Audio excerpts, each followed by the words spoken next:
It's the circumstances that you have no control over. Do you ever find yourself literally just fighting yourself to make it a better moment, a better experience for you? Nothing is as disempowering as you believing any thoughts that are against you. You are not your thoughts. 90% of your thoughts are not yours. They're recycled thoughts that happened in the past, either from you hearing, consuming. Of course, this day and age, we're all consuming a lot of things. And so it takes deliberate focus and intention for you to think your own thoughts. And that'll be in another video where you get to think differently. But let's just bring the awareness that not all thoughts are yours. And the majority of the time, 80% of those thoughts are all negative. And they're all recycled. They're from yesterday, they're from the past, they're from your family member that had to say something to make them feel better about themselves. You get what I'm saying? The thoughts that you have in your brain are not really yours. And that hopefully can give you some room, some space for you to play with. Then you'll see that you don't want to be at the default of life. You don't want life to happen to you.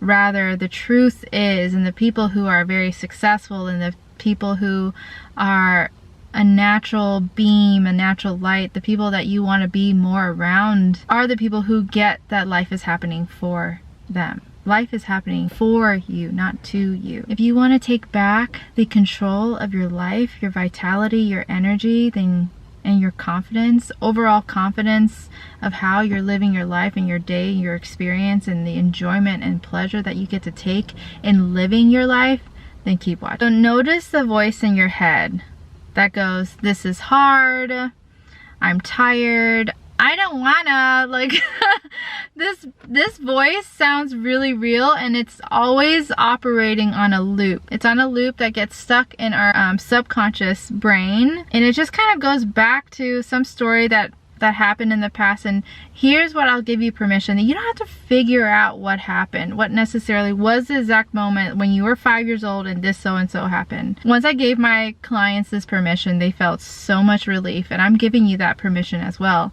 because story lives in the body. And so when you allow yourself to make that shift and to cast a vote towards something bigger than what you're experiencing right now, those voices are not you. The voices that say this is hard, the voices that say I'm tired, I don't wanna, that is not you. Yeah, that might be your egoic you, the identity that you call the personality that is you, that is feeling these things. But if you can get that the emotions that you're feeling is just energy passing through you, and if you can get that emotion has direction, and there's a scale of emotions where you can bring yourself up to a higher emotion and state, if you can just think that there's an idea that emotions are just our experiences that we have taught by society to kind of just diffuse by distracting ourselves from having to be someone else other than who we are now. Let's say that some of this is true. Let's say that you are tired because you didn't get any sleep. Let's say that you don't want to because you really, some part of you does not really want to engage in the next thing that you needed to do because you much rather be doing something else. Hiking, reading your fantasy novel, to a yoga class, you know, anything that you would rather much be doing in your time. So many things, right? When you wish the circumstances were different, that is where the disempowerment comes in, because you're not really choosing your life. You are deciding, right? And you can live in an empowered choice. So let's say if we change the mindset of something happening to us, something circumstantial, something like pressing the snooze button or something accidental, without making us bad and wrong for it, we can literally say, oh, I'm having an adventure. Let's fucking go. Let's go. I'm having an adventure. This adventure could lead me to something else. Let's see what happens next. Let's see what I'll choose next. Let's see what comes up for me next, right? Can you see the playful nature in that, rather than, oh my god, I had all these red lights this morning, I was late to work, and then this and this and this and this and this, and then you start believing that everything isn't working out for you. That is on you, because you're choosing that. Can you get that responsibility? Responsibility is responding to life with love. It's not loving. You're not being loving to yourself if you're just claiming being tired and keeping that real for you, claiming on this is hard. Yes, it might be hard. Yes, you might be tired, and you get to choose something else. There's this very palpable, malleable essence that happens when you're so deep in the present moment that you can just arrive playfully. You can arrive at each moment with adventure, with the uncertainty. I got this really during the pandemic, where a lot of things were uncertain and a lot of fears were happening in the world, and the uncertainty can be playful. You just have to choose it. There's a distinction between deciding and choosing. Deciding means to cut out, die out, like cut out the things. It's based on obligation or it's based on fear. And choice is just choice. Choice is like, okay, if I choose this, then I wouldn't know the other thing, and that's okay.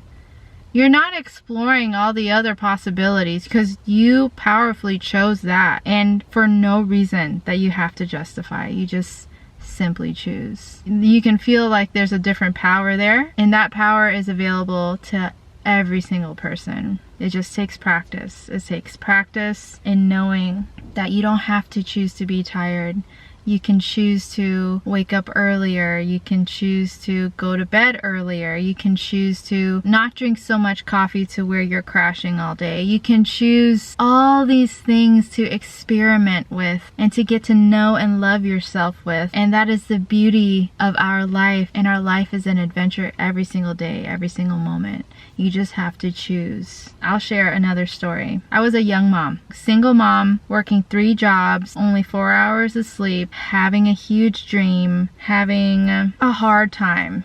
And yeah, all of those things could be justified. And if I kept telling myself, if my inner dialogue is saying, I'm tired, I don't want to do this, this is hard, then I will keep being stuck in that loop. And one day I just looked at my daughter's face. She was probably like 2 or 3 years old at that point. I put myself in her shoes, and in her shoes, life is an adventure.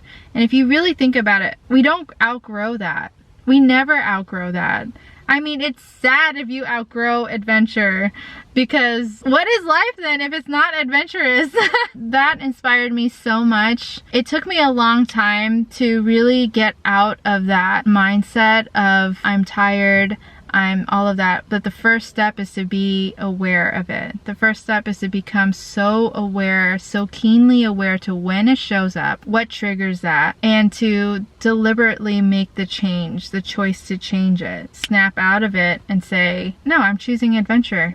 And I don't have to have a reason why. I can learn to love the uncertainty. I hope this empowers you and gives you some sort of relief to know that you have a choice in every single moment. Life is actually really beautiful. It's all in front of you. It's all under your nose. It's all in each moment. It's all right there. You just have to slow down to really taste it, to take the pleasure in it. Pleasure is effortless, and to enjoy it, right? Enjoying the process and letting yourself, allowing yourself to sink into that, and not choosing the I'm tired, this is hard, all of that. Yes, your emotions could lead you there, could start there, but just know that you can bring yourself out. There's a direction with emotion. And so this is what my channel is about, teaching others how to connect with their essence so deeply and utilizing the tools of self-regulation, co-regulation, your nervous system, somatic experiencing, meaning i.e. connecting with your body, marrying the body and the mind so that the spirit and your essence could like flow through and you could thoroughly enjoy every single moment of your life, no matter whatever happens. Thank you so much for watching. I'll see you guys in the next video. Bye!